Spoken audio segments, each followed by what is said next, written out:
Ray por un momento. No a la persona que los dems ven sano a la persona que saves que puede ser. Cuando tiempo mas vezes seguir cargando con esa versión bil que se rind, que se conforme que sempre diga para manalo que sabe que debe hacer hoy. Hoy no he venido a hablar suavemente. No he venido a decir lo que quieres escuchar. He venido a decir lo que necesitas escuchar. Hay una versión de ti mismo que debe morir. Una versión que te frena, te sabotea, te limita. Hay hasta que no tomes la decisión de enterrarla, jams vers la grandeza que leves dentro. Porque no necesito para ser promovido. No necesito para amar la vida desde la banca. Necesito para dominar tu historia. La verdad es simple, todos levamos dentro dos versiones de nosotros mismos. Una fuerte, disciplinada, enfocada. La otra débil, cómoda, llena de excusas. Cada día, en cada decisión, una de las dos gana. Ahoy ha llegado el momento de decidir cuál dominar tu futuro. La versión del choir que te rindes. La versión fuerte choir que luchas. La débil suya. La fuerte acta. La débil espera. La fuerte se levanta, incluso cuando no tenemos. A cual vas a alimentar. Porque matar a la versión débil no es violencia es evolución. Significa levantar antes de que suene la alarma. Significa estudiar cuando est cansado. Significa entrenar cuando no tienes ganas. Significa dejar no a todo lo que te elige de lo que quieres ser. Cada sacrificio es un golpe esa versión débil. Cada acto de disciplina es un clavo en su head. No es luchando contra el mundo, es luchando contra ti mismo. Y cuando gains esa batalla interna el mundo no tendrá opciones que rendirse ante ti. Dentro de cada persona habitan dos versiones que conviven en un mismo cuerpo pero no en un mismo nivel de conciencia. Reconocer esta dualidad interna es el primer paso para cambiar tu vida desde la raíz. Y una versión representa tu fuerza, tu disciplina, tu potencial, tu verdadero carácter. La otra simboliza tus miedos, tus dudas, tus excusas, esa fragilidad emocional que aparece cuando la vida exigencia de lo que es acostumbrado a dar. Aceptar que ambas existen no es un acto de debilidad, sino de absoluta honestidad contigo mismo. No puedes derrotar algo que te niegas a ver, ni puedes superar una limitación que te impides en ignorar. Por eso es tan importante mirar hacia dentro sin filtros, sin máscaras y sin justificar conductas que te mantienen estancado. La versión débil de ti surge en momentos de cansancio, incertidumbre o presión. Es esa voz que te dice que lo dices para mañana, que no vale la pena esforzar tanto, que nadie notar la diferencia si fuas una vez. Esa voz se alimenta del miedo al fracaso, miedo al rechazo, miedo a no estar a la altura. Pero lo más peligroso es que se disfraza de ilógica. Te convence de que es siendo razonable, que es cudando tu energía, que es evitando un deo innecesario. Sin embargo, en realidad solo es protegiendo una identidad que no te eleva a ningún sitio.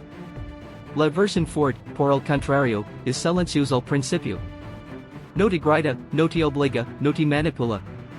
Se expresa como una intuición, como un impulso interno que te invita a dar en pasos, a exigir en pocos, a demostrar tus pudes. Esta versión es la responsable de cada victoria que has tenido, por pique que sí. Es la que te hizo continuar cuando estabas por rendir, la que te empuja a intentar algo nuevo, la que te recuerda que dentro de ti tienes capacidad de la que crees. Reconocer estas dos versiones implica observar tu comportamiento cotidiano con atención. Debes aprender a notar que decisiones vienen del miedo y que vienen del compromiso. La versión débil acta desde la comodidad, mientras que la fuerte acta desde la intención. La débil busca placer inmediato, la fuerte busca crecimiento. La débil busca excusas, la fuerte busca resultados. Identificar quienes tomando el control en cada momento de poder. Te permite intervenir antes de que caigas en los mismos patrones que te han mantenido detenido durante años. Te permite cuestionar tus reacciones auténticas y reemplazarlas por acciones que te acercan a la vida que realmente deseas. Esta dualidad no es el de conflicto interno permanente, sino una oportunidad de evolución. No se trata de eliminar totalmente la versión débil porque forma parte de tu humanidad. Se trata de ponerlo en su lugar. Debes dejar de permitir que se eleguen tome las decisiones importantes en tu vida. Su función no es dirigir, sino recordar que tienes un mighty también que es destinado a superarlo. La versión fuerte toma easily lo rompe, una y otra vez, a través de disciplina, enfoque y determinación. reconocer ambas partes, comienza a actuar desde una conciencia más profunda. Entiendes que cada día es una batalla interna y elides deliberadamente conversan vas a alimentar con tus acciones. El simple acto de admitir que existe una parte débil en ti es un acto de fortaleza. Te libera de la ilusión de perfección y de pon frente a la verdad, puedes ser más fuerte, más disciplinado y más valiente, pero primero debes aceptar que no siempre lo has sido. Es reconocimiento es la chispa que enciende el cambio. Te permite decidir, con absoluta claridad, que quieres ser a partir de hoy. Y una vez que reconoces las dos versiones de ti mismo, ya no puedes vivir en piloto automático. Debes elegir. Esa elección, repetida cada día, es la que transforma tu identidad y tu destino. La versión débil de ti mismo no desaparece por accidente ni si es fuma simplemente porque has decidido mejorar, necesita una muerte símbolica, un proceso consciente en el que decides digerir hábitos, excusas y comportamientos que te mantienen atrapado en un nivel de vida que no corresponde con tus aspiraciones. Esta muerte no es literal ni violenta, sino profundamente transformadora. Es un acto de identidad, un rompimiento con una etapa que cumple su propósito y que ahora solo funciona como un piso innecesario que frena tu avance. Dejar la mora significa reconocer que ciertas conductas que alguna vez te parecieron normales y no tienen espacio en la vida que es tratando de construir. La versión débil es hecha de pequeñas renuncias, posponer lo que sabes que debes hacer, buscar comodidad en lugar de crecimiento, permitir que el medio decida por ti, rodearte de personas que no exigen lo mejor de ti, mantener pensamientos que te hacen creer que no estás preparado. Cada una de esas renuncias convierte en una cuerda invisible que te lleva al mismo punto, por más que intentes avanzar. La muerte símbolica consiste en cortar esas cuerdas una por una, sin nostalgia y sin negociación. No puedes convertirte en una persona disciplinada si sigues protegiendo tus viejos hábitos. No puedes convertirte en alguien decidido si todavía justificas tus excusas. Y no puedes convertirte en alguien fuerte si sigues cargando con actitudes que solo sirven para mantenerte débil. Este proceso exige valentía, porque matar esa versión implica renunciar a lo conocido. La debilidad, aunque sea destructiva, tiene algo modo, te resulta familiar, predecible, incluso segura. Te permite cuidar donde es sin enfrentar desafíos que podrán incomodarte. Por eso la mayoría de las personas se quedan atrapadas en la misma identidad durante años.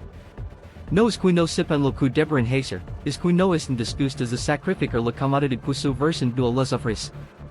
Pero la comodidad no es libertad, es una prisión con paredes acolchadas. Y la única forma de salir de esa prisión es metiendo esa versión de ti que se aferra a ella. La muerte símbolica no ocurre en un solo día. Es un proceso gradual que se manifiesta en decisiones diarias, levantar cuando antes dormes de más, entrenar cuando tu mente pide descanso, estudiar cuando prefieres entretener, decir no a relaciones que te restan, decir a responsabilidades que antes evitabas. Cada una de estas decisiones representa una pequeña muerte, una renuncia a un fragmento del vejot. Con el tiempo, esas pequeñas muertes se acumulan hasta cuando te das cuenta de que ya no reaccionas como antes, ya no huyes como antes, ya no desabotas como antes. La versión débil ya no domina tus pensamientos, ha sido reemplazada por una identidad más fuerte, más consciente y más capaz. Sin embargo, esta transformación no liga sin resistencia. La versión débil siempre lucha por sobrevivir. Intenta convencerte que estás exigiendo demasiado, que deberás descansar, que deberás esperar el momento perfecto, que deberás conformarte con lo que tienes. Su objetivo es proteger su existencia, porque sabe que cada acto de disciplina es un golpe contra ella. Por eso debes mantenerte firme. La muerte símbolica solo se completa cuando tus acciones son más fuertes que tus excusas, cuando tu compromiso supera tus deseos momentáneos, cuando entiendes que digerir tu versión débil no es una pérdida, sino una liberación. Matar esa versión débil es el acto más poderoso que puedes realizar por ti mismo. No se trata de convertirte en alguien perfecto, sino en alguien consciente de su fuerza. Es un renacimiento interno que te permite mirar hacia adelante sin el peso de tus viejas limitations.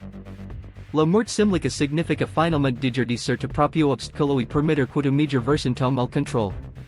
Y una vez que esa transformación comienza, tu vida deja de ser una repetición del pasado y se convierte en una construcción deliberada de tu futuro.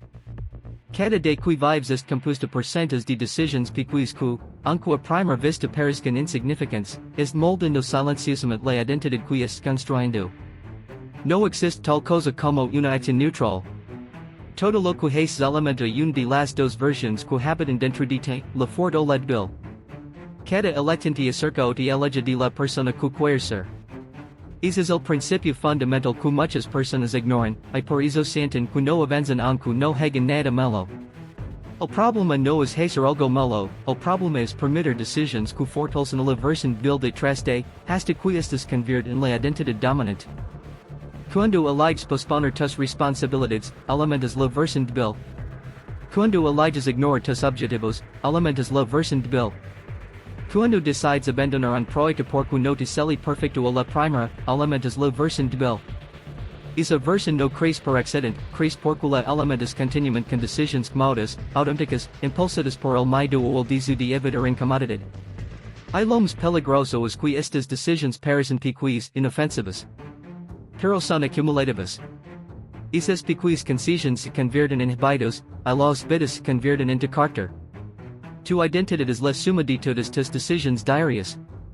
Por eso tu vida es precisamente el reflejo de lo que has estado alimentando. Lo contrario también es cierto. Cada vez que eliges actuar a pesar de no tener ganas, alimentas la versión fuerte. Cuando eliges entrenar aunque tu cuerpo te diga que descansas, la versión fuerte crece. Cuando decides estudiar aunque la distracten de lame, la versión fuerte toma el control. Cada acto de disciplina, por pequeño que sea, es una afirmación de tu poder personal. Te demuestras a ti mismo que tus emociones no gobiernan tus acciones, que tus excusas ya no tienen autoridad y que tu visión de futuro tienes peso que tus impulsos del momento. La versión fuerte se nutre de decisiones que requieren esfuerzo, enfoque y compromiso. No necesita que sean perfectas, necesita que sean constantes. Muchas personas creen que la diferencia entre quien alcanza su mejor versión y quien no lo logra se encuentra en grandes momentos de heroísmo o en decisiones gigantescas que cambian la vida para siempre. Pero la verdad es mucho más simple y más exigente, la diferencia se encuentra en lo que haces cada día cuando nadie te está mirando. Es en esas decisiones privadas donde se define quien gobierna tu vida. Si eliges lo fácil, crece la debilidad, si eliges lo correcto, crece la fuerza. Esta realidad puede ser dura, pero también es liberador, porque significa que tienes el control. No necesitas esperar un evento extraordinario para cambiar tu historia, solo necesitas empezar a tomar decisiones que alimenten a la versión que quieres que domine. Incluso tus pensamientos son decisiones. Cada vez que permites que una excusa se convierta en tu verdad, fortaleces la parte de ti que se limita. Cada vez que eliges creer que puedes mejorar, fortaleces la parte de ti que lucha. Nada en tu mente es neutral. Todo lo que aceptas o rechazas está construyendo tu identidad desde dentro. Y cuando empiezas a ser consciente de esto, de pronto entiendes por qué tu vida es como es, porque has sido decidida, consciente o inconscientemente, por la suma de elecciones que has tomado hasta hoy. La disciplina diaria es simplemente la repetición consistente de decisiones que alimentan a tu versión fuerte. No se trata de motivación, sino de intención. Tampoco se trata de hacer grandes sacrificios, se trata de elegir lo que te acerca a tu meta, incluso cuando no tienes ganas. Cada pequeño te cuenta. Cada microdecisión importa. Es en esos momentos donde la batalla interna se gana o se pierde. Si entiendes que cada acción fortalece una parte de ti, entonces empiezas a vivir con un nivel de responsabilidad profunda. Y no te permites actuar en automático, eliges deliberadamente quien quieres ser. Porque cada día, y cada decisión, es un voto que depositas a favor de la identidad que tomas mana. Y cuando sumas miles de esos votos, terminas convirtiendo exactamente en la versión que alimentas con tus elecciones. La disciplina es el elemento más decisivo y poderoso en la construcción de una identidad fuerte. No es glamour, no es motivación pasajera, no es inspiración momentánea, es la capacidad de hacer lo que debes hacer incluso cuando tu mente, tu cuerpo o tus emociones te piden lo contrario. La disciplina es el arma que golpe, una y otra vez, a esa versión débil que intenta aferrarse y aunque muchos la ven como algo orgido o duro, en realidad es un acto profundo de amor propio, es la manera en que te demuestras a ti mismo que tus metas importan, que tu futuro importa y que importas lo suficiente como para ser constante, incluso cuando no es fácil. La versión débil de ti busca lo inmediato. Cualquier placer instantáneo, comodidad, descanso sin haberlo ganado. Te convence de que puedes renderte hoy porque, mañana ser diferente, te sugiere excusas que suenan razonables, te justifica decisiones que solo te elevan hacia ellas. Es experto en persuadirte. Por eso la disciplina es necesaria, no negocia, no dialoga, no se deja engañar. Es una fuerza que atraviesa tus excusas y te obliga a actuar incluso cuando tu mente construye argumentos brillantes para evitarlo. La disciplina no busca tu comodidad, busca tu crecimiento. A eso la convierte en la herramienta definitiva para destruir la versión débil. Tener disciplina no significa que siempre tendrás ganas. El error grande que cometen las personas es creer que primero deben sentirse motivadas para actuar. Pero la motivación es un recurso inestable, volátil, condicionado a tu estado de ánimo. La disciplina, en cambio, es un compromiso.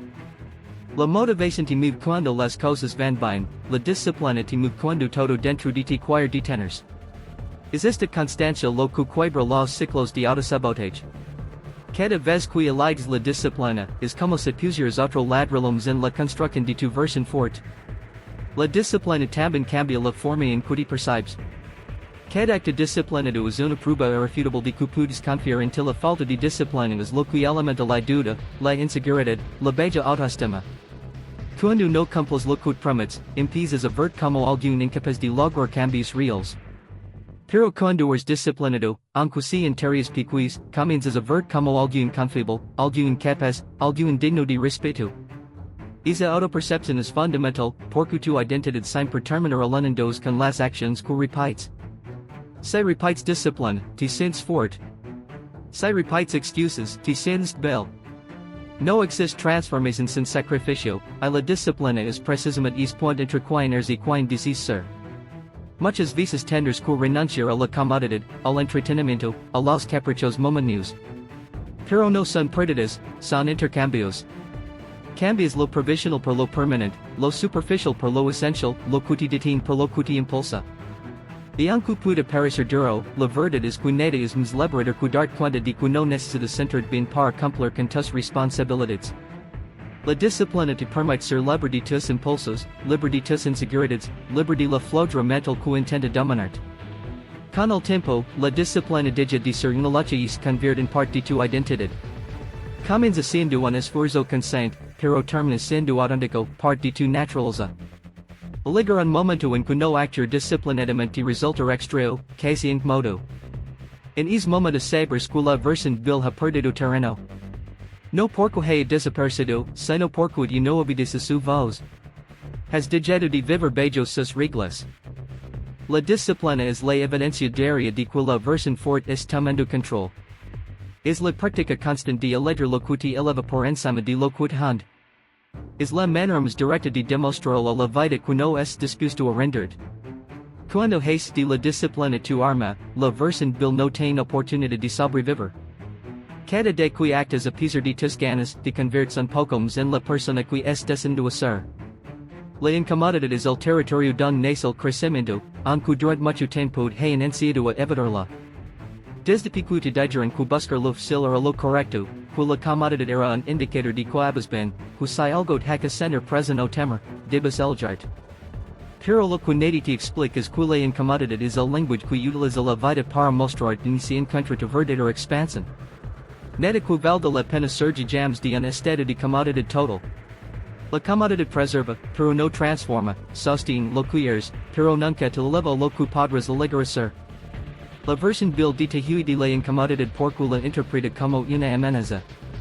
En cuanto sientes que algo te exige de lo habitual, aparece la resistencia, la mente empieza a generar excusas, el cuerpo se vuelve perezoso, las emociones se alteran.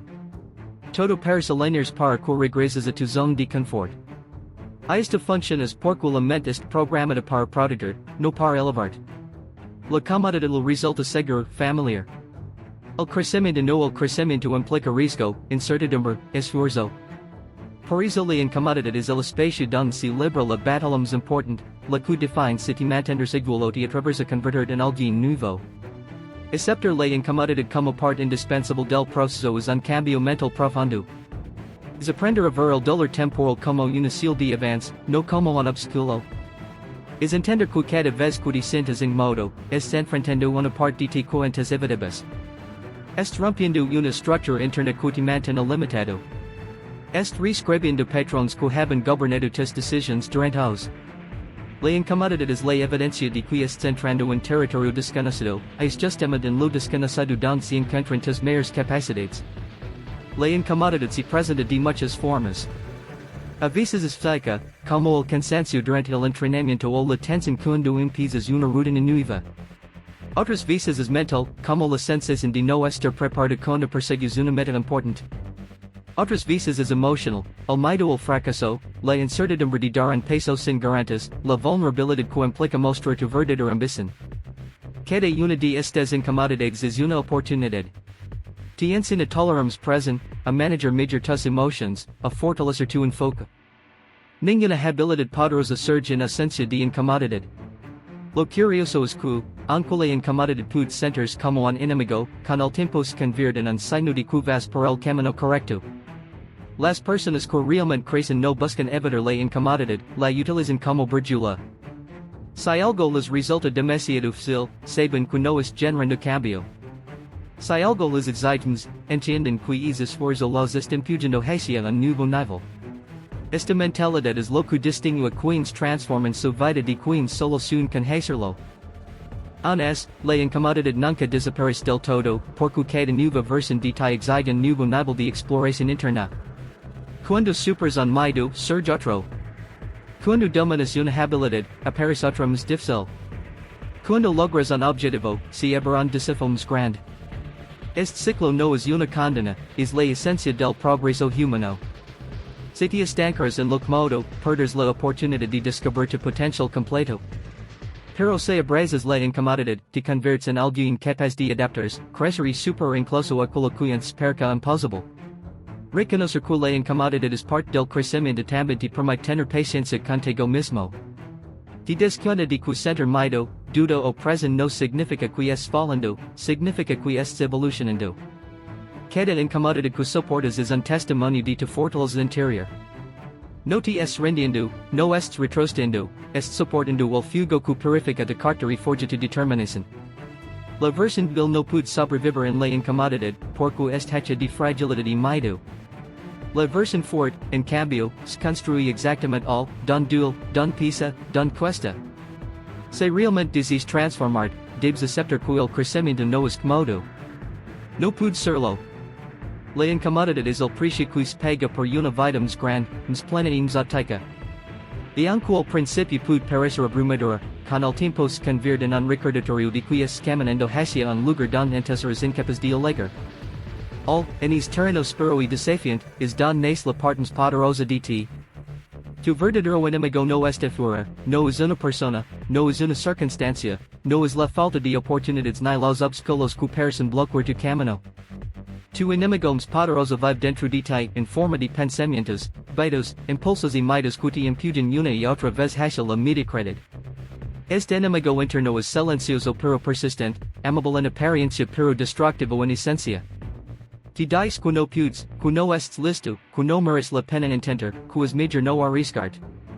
Y si no lo enfrentas, termina tomando el control de tu vida sin que siquiera te des cuenta. Entender que la lucha más importante es interna es el inicio de toda transformación real, porque deja de culpar al mundo por lo que no has hecho y comienza a responsabilizarte por quien decides ser. Este enemigo interno no se presenta como algo malvado. Al contrario, muchas veces se disfraza de ilógica, de sensatez, de protección. Cuando estás a punto de hacer algo grande, te susurra dudas. Cuando intentas salir de tu zona de confort, te recuerda tus fallos pasados. Cuando decides ser disciplinado, te ofrece excusas con apariencia razonable. Su intención es mantenerte seguro, pero es asegurada tiene un costo, tu potencial. Lo que este enemigo busca es preservar lo que ya conoces, aunque eso significa cuidar picuo. Dejes pensar que es mejor evitar el riesgo que enfrentar la incomodidad del crecimiento. Es en ese punto donde debes estar más alerta, porque la voz que parece cada de ti puede ser la misma que sabotea tu progreso. Para vencer a este enemigo interno, primero debes reconocer sus formas. Se manifiesta como procrastinación, como autosabotaje, como miedo a fallar, como necesidad de aprobación, como falta de disciplina, como pensamientos negativos que se repiten hasta que se vuelven creíbles. Es experto en convencerte de que eres menos capaz de lo que realmente eres. Pero cuando lo identificas, cuando te das cuenta de que esa voz no eres, sino la versión débil intentando sobrevivir, comienzas a recuperar tu poder. Entiendes que no tienes por qué obedecerla. Reconos que pudes actuar incluso con miedo, que pudes avanzar en sintiendo inseguridad, que pudes tomar decisiones que rompen con el ciclo interno que te mantiene detenido. La batalla contra este enemigo no es una confrontación directa, sino una guerra de decisiones. Cada vez que eliges hacer lo correcto en lugar de lo fácil, lo debilitas. Cada vez que cumples un promesa que dijiste, lo derrotas un poco más. Cada vez que dices no a un beta destructivo y se uno constructivo, le demuestras que no gobierna tu vida. La fuerza no se construye eliminando el enemigo interno de un solo golpe, sino debilitando cada día con acciones firmes. La disciplina, la constancia y la claridad mental se convierten en tus armas. Y aunque este enemigo seguirá apareciendo, ya no tendrá el mismo poder cuando entiendas que su presencia no dicta tus decisiones. Aceptar que la mente puede ser tu mayor enemigo también te permite convertirla en tu mayor aliada. La misma energía que antes se usaba para sabotar puede transformarse en impulso, en enfoque, en determinación. La clave está en quien tome el control, si tú tus miedos. Cuando empiezas a gobernar tus pensamientos, a cuestionar tus impulsos, a reemplazar tus excusas con acciones, tu enemigo interior deja de ser una amenaza y se convierte en un recordatorio de que debes mantener despierto, consciente, presente. No luchas para destruirlo, porque forma parte de tu naturaleza, luchas para dominarlo, para asegurar que no sea el quien decida tu destino. La mayor de las personas pierden la batalla porque creen que su vida es el resultado de factores externos. Culpamos al entorno, al pasado, a la suerte, a los demás. Pero la verdad es que lo que realmente determina tu camino es cómo manejas tu mundo interior. Cuando conquistas tu mente, conquistas tu vida. Cuando dominas tus pensamientos, dominas tus decisiones. Y cuando controlas tus decisiones, controlas tu destino. El enemigo interno seguirá existiendo, pero ya no tendrá autoridad. Seres quien determina la dirección. Y en ese momento, cuando tomas las riendas de tu mundo interno, no habrá obstáculo externo capaz de detenerte. Muchas gracias por ver el video. Recuerda que el éxito no llega de la noche a la mañana, sino que se logra con constancia, convicción y acción diaria. Si este video te inspira, no olvides darle a me gusta, compartirlo y suscribirte al canal porque tu apoyo nos impulsa y nos ayuda a compartir positividad con las personas en todo el mundo. Activa la campana de notifications para no perder ninguna dosis de motivación y crecimiento personal. Hasta la próxima, mantén enfocado, fuerte y sigue persiguiendo tus sueños. Levitate, pulso positivo. Avancemos juntos.